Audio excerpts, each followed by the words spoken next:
हिते असां ॿी अहम ख़बर शेयर करे रहिया आहियूं। लाहौर हाई कोर्ट निगरान हुकूमत जे अख़्तियारनि बाबति दरख़्वास्तनि ते फ़ैसिलो महफ़ूज़ करे वरितो।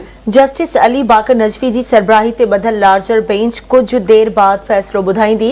तहरीक इंसाफ़ जे हमाद अज़हर समेत ॿियनि अॻवाननि निगरान हुकूमत तरफ़ां ट्रांसफर ऐं पोस्टिंग खे चैलेंज कयो आहे। ब्रेकिंग न्यूज़ अवां सां शेयर कयूं पिया। लाहौर हाई कोर्ट निगरान हुकूमत जे अख़्तियारनि बाबति दरख़्वास्त ते फ़ैसिलो महफ़ूज़ करे वरितो आहे। जस्टिस अली बाकर नजफी जी सरबराही ते ॿधल लार्जर बेंच कुझु देर बाद फ़ैसिलो ॿुधाईंदी। तहरीक इंसाफ़ जे हमाद अज़हर समेत ॿियनि अॻवाननि निगरान हुकूमत तरफ़ां ट्रांसफर ऐं पोस्टिंग खे चैलेंज कयो आहे।